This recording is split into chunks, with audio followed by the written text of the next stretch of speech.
မင်းယဟန္တာလေမဟုတ်သေးဘူးဘာဟိယဘုန်းကြီးတို့ပြိဿယဟန္တာဖြစ်ပြီလားဘာဟိယသင်သည်ယဟန္တာလည်းမဟုတ်သေးပါဘူးယဟန္တာဖြစ်အောင်နဲ့ကျင့်ကြံနေတဲ့သူလည်းမဟုတ်သေးပါဘူးယဟန္တာဖြစ်အောင်ကျင့်နေသလားဆိုတော့လေကျင့်နေတာမဟုတ်ဘူးယဟန္တာဖြစ်အောင်နဲ့သင်သည်အရတ္တမရတ္တဖို့ကိုရနေသူလည်းမဟုတ်ပါဘူးမြမကြီးကလာသတိပေးတယ်မင်းလူလိမ့်မယ်မင်းလူညာပဲမသိနားမလဲတဲ့သူတွေဒီလူတွေကိုမင်းလိန်ညာပြီးတော့ယဟန္တာအဖြစ်နဲ့မင်းနေနေတာတိတ်မှားတာပဲမြမကြီးကသူနဲ့ဟိုတုန်းကတရားကျင့်ပဲနှစ်ပေါင်းများစွာတူတကွတရားကျင့်ပြီးတော့အနာဂံဖြစ်မြမပြည်ကိုရောက်သွားတဲ့တငယ်ချင်းဟောင်းပေါ့ဒီတငယ်ချင်းဟောင်းကဘာကြီးရတာလဲစရိယဒီတိုင်းသာနေလို့ရှိရင်တော့ဒုက္ခဖြစ်တော့မှာပဲလူတွေကိုလိန်ညာလှည့်စားပြီးတော့နေတယ်ယန္တာဘုပဲနဲ့ယန္တာလို့သူ့ကိုယ်သူထင်နေတယ်သူ့မှာဘာတရားမှလည်းမရှိသေးဘူးဘာကျင့်မှလည်းမရှိသေးပဲနဲ့ဒီတိုင်းနေလို့ရှိရင်သိရင်တော့ဖြစ်ဘာဟိယကြီးအပေကြမယ်သိရင်ပဲသွားဘာလို့ပဲသွားတရားမရှိလို့နော်ဘာမရှိတရားမရှိရင်သိရင်ပဲသွားနိုင်မယ်ဆိုတာကိုတကယ်ချင်းကသိတော့လာသတိပေးတယ်သွားမင်းယန္တာပြောင်းကျင့်နေတယ်ဆိုလို့ရှိရင်မြတ်စွာဘုရားရှင်ကိုရမြတ်ကြီးရှိတယ်သာဝတိပြည်ဇေတဝန်ကျောင်းတိုင်းမှာဘုရားရှင်ကိုရမြတ်ကြီးတရင်သုံးတယ်အဲ့ဒီကိုမင်းသွားဆိုတော့ဘာဟိယအပြင်းအထန်ကြိုးစားပြီးတော့မြတ်စွာဘုရားရှိကိုသွားတယ်ဒုက္ခပဲငါမြတ်စွာဘုရားရှိတာမရောက်ဘူးဆိုလို့ရှိရင်ငါသူများယန္တာထင်ငါယန္တာလည်းမဟုတ်သင်အပေကြမယ်လို့လည်းပဲငါခုနကတကူရှိတဲ့ပုဂ္ဂိုလ်ပြမကြီးကငါပြောသွား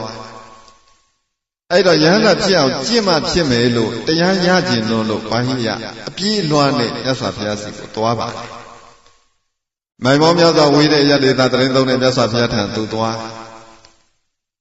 သာဝတိမြို့ရောက်တဲ့အခါမှာမိမြတ်စုံစမ်းဘုရားရှင်ကိုရမြတ်ကြီးစွမ်းကံဝင်နေတယ်နောက်ကသံဃာတွေနဲ့တပိတ်ပိုက်ပြီးတော့မြတ်စွာဘုရားဆွမ်းခံတဲ့ချိန်အဲ့ဒီချိန်ကမှဘာဟိယသာဓုစရိယမြတ်စွာဘုရားကိုတွားပြီးတော့လျှောက်ထားတယ်မြတ်စွာဘုရားတရားဟောပေးပါမြတ်စွာဘုရားဘာလုပ်ခိုင်းတရားဟောခိုင်း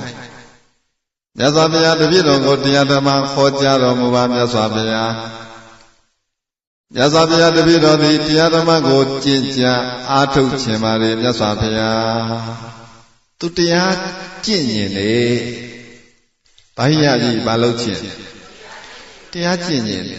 ဒါပေမဲ့လို့ကျင့်နီးကျင့်စဉ်မသိဘဲနဲ့ကျင့်လို့ရလားအဲ့ဒါအရေးကြီးတယ်နော်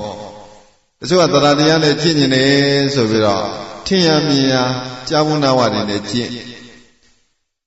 နေစလေကမမှန်ကန်ကျင့်မို့ကျင့်ဒီကမဟုတ်တော့ကျင့်သလောက်အကျိုးမဖြစ်ဒီကြားထဲမှာတချို့ကအကျင့်မှားကြီးတွေကိုအမှန်ထင်ပြီးတော့ကျင့်မိလိုက်လို့ရှိရင်သွားပြီအဲ့ဒါကျင့်လဲကျင့်ရသေးတယ်ဒုက္ခလည်း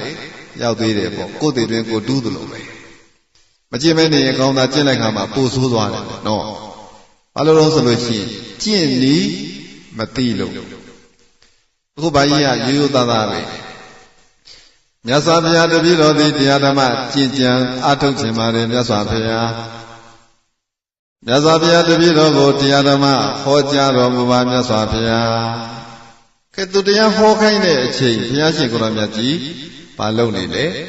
ဆုံးခံနေတယ်အဲ့တော့မြတ်စွာဘုရားတရားမဟောဘူးတရားဟောလားမဟောဘူးချိန်မဟုတ်အခါလည်းမဟုတ်ဘူးပေါ့တရားမဟောနောက်တစ်ချိန်ဘာဟိယတောင်းပန်မြတ်စွာဘုရားတပည့်တော်သည်တရားဓမ္မကျင့်ကြံအားထုတ်ခြင်းလာပါတယ်မြတ်စွာဘုရားတရားဟောပေးပါဒုတိယတစ်ချိန်တောင်းပန်တော့လေမြတ်စွာဘုရားမဟောသေးဘူးဘုန်းကြီးတို့ဘုရားရှင်ကိုယ်တော်မြတ်ကြီးတို့မြည်သည်မှာတရားဟောဖို့အတွက်နော်တရားဟောဖို့အတွက်တရားဘုရားဖြစ်အောင်ကျင့်ခဲ့တရားဟောဖို့အတွက်ဆိုလို့ရှိရင်ဘုရားရှင်ကိုယ်တော်မြတ်ကြီးတကူတကပင်ပန်းခံပြီးတော့ခြေချင်းသွားနိုင်ပေါင်းများစွာသွားပြီးတော့တရားဓမ္မဟောခြင်းလေဟောတယ်တူတရားတစ်စုံတရား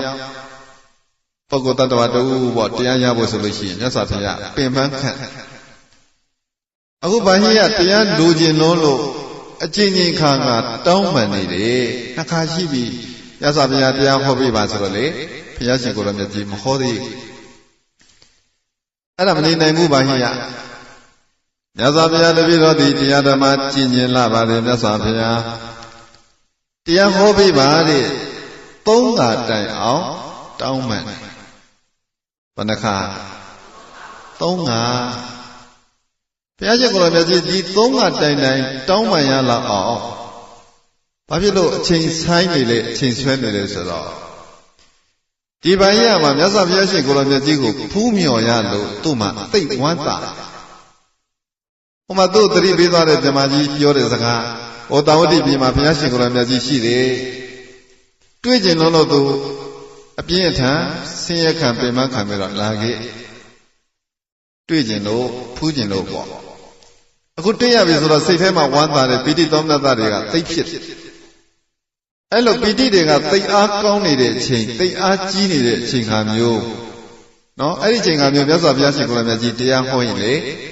သူတရားမရနိုင်သေးဒါကအကြောင်းတစ်ချက်ပေါ့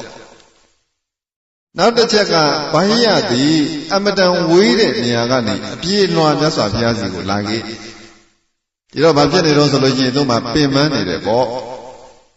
ပင်ပန်းနေတဲ့အချိန်ခါမှာမြတ်စွာဘုရားတရားဟောရင်လည်းပဲဒီတရားဓမ္မကိုသူမခံယူနိုင်ဘူးဟောလည်းပဲတရားမရဘူးပေါ့ဘာဖြစ်လို့လဲဆိုရင်ပင်ပန်းနေလို့ဘာဖြစ်နေလဲပင်ပန်းနေတယ်ဘုန်းကြီးတို့တရားဆိုတာကညတ်တာမှတရားရကိုယ်မှလိုအပ်တဲ့အချိန်တွေအကုန်လုံးညံ့ညတ်တာရှိတဲ့အချိန်ကတရားရမယ့်အချိန်ပဲအခုဘာကြီးရတဲ့နမူနာထားပြီးတော့ပဲကြည်ပီတိတွေတိတ်များတယ်တိတ်ဝမ်းသာတယ်ဝမ်းသာလုံးစိုးနေတဲ့အချိန်ကမျိုးတရားဟောလေတရားမရဘူးပေါ့ဘာကြီးရတာလဲစရိယတိခန္ဓာကိုပင်မနွမ်းနေတယ်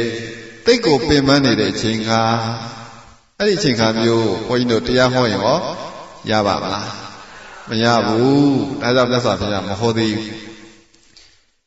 နောက်တကဘာယဒါလိုစရိယရဲ့အသိဉာဏ်ကိုကြည့်လိုက်မယ်ဆိုရင်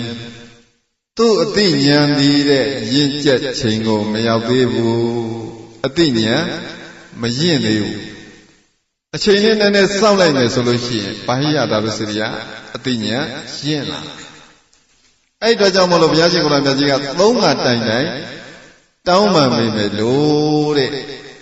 နောက်ပထမနှစ်ခါတောင်းပန်တဲ့အချိန်ကမှမဟောသေးဘူးသုံးချိန်သုံးခါဘာဟိယတောင်းပန်တဲ့အချိန်ကြတော့မှမြတ်စွာဘုရားတရားဟောတယ်